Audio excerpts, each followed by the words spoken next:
Defense at all, as if the Chinese had vacated occupied Indian territory. She did not mention that defense expenditure in 2021-22 will see no rise.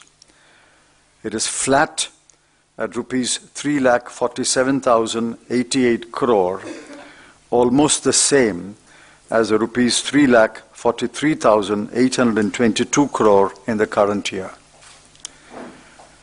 The FM gave out a mind-boggling figure of rupees 2,23,846 crore for health, a breathtaking rise from the BE of the current year of rupees 94,452 crore.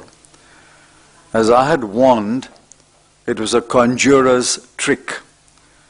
She added the one-time cost of vaccination, rupees 35,000 crore, and, mark this, and the Finance Commission grants amounting to rupees 49,214 crore. She also included the allocations to the Department of Water and Sanitation.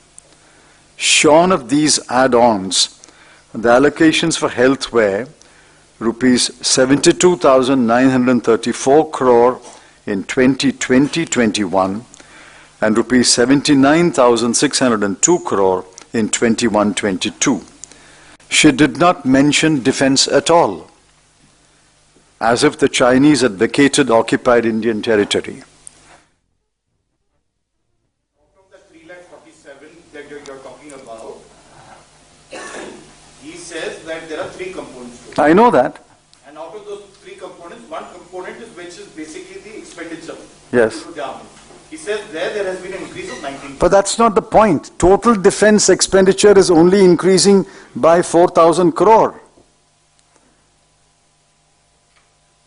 They are showing a sharp reduction in pension. How can that happen? I don't know. We'll see at the end of the year. But total defense expenditure is being increased by only 4,000 crore. Go back in the last 15 years. Has ever defense expenditure been increased by only 4,000 crore? The finance minister should at least print enough copies for MPs, even if it's not available to the general public.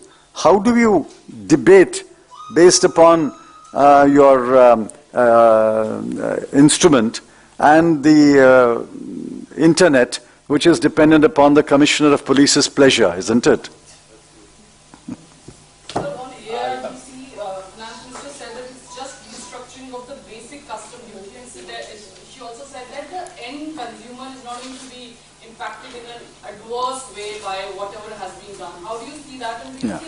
Because government is saying that you need more money, to address to the issues of our agrarian economy. Do you think by having this, government will actually be able to address those issues? Next time you fill your two-wheeler or car with either petrol or diesel, tell yourself, I am not affected, I am a consumer.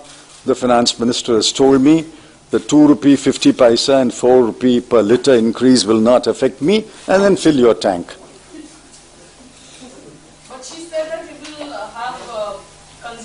End up paying the equal amount, or it might be lesser in certain cases. I don't know what her dynamics were.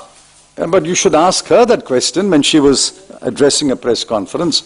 How does paying 2 rupee 50 paisa per litre or 4 rupees per litre more means that the consumer will pay less? How does more become less? Because you said they're doing adjustments to the whole revenue structure. On petrol and diesel, no adjustment has been made. On petrol and diesel, no change has been made in the basic structure. They have simply added 2 rupees 50 and 4 rupees to the price that is prevailing today, which is the highest ever. Isn't it? 95 and 85 on petrol and diesel. Tell that to the farmer who fills his tractor with diesel. Tell that to the average employee who rides his two-wheeler 25 kilometers, 30 kilometers a day, and he fills it with diesel or petrol? Yeah, I'll come to you. Analysts associated with these organizations of big industry saying that this budget will give a thrust on infrastructure. How do you see this? Secondly, how do you see the measures for... What is the first question? I didn't... just remove your mask and say... So a lot of analysts are saying that, particularly those who are associated with the big business association, they're saying that this budget will give a lot of thrust on infrastructure development. How do you see that? Secondly, this measures taken for insurance sector. What is your opinion? Like, what will be the impact of this in the long run? See, they have done two things on the insurance sector. One is they've increased the FDI from 49 to 74%, which is inevitable, I suppose. Because if you want fresh capital, that kind of capital is not available within the country. But I remember the day in 1997 when the BJP voted against the bill introduced by the government of the day, allowing 20% FDI in insurance.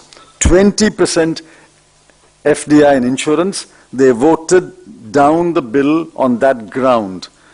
And Prime Minister Gujral had to withdraw the bill at that time.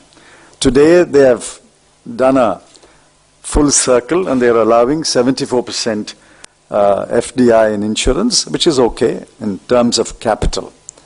But they are also going to privatize one of the 4 nationalized insurance companies. I'd like to see what the reaction of the people of this country is.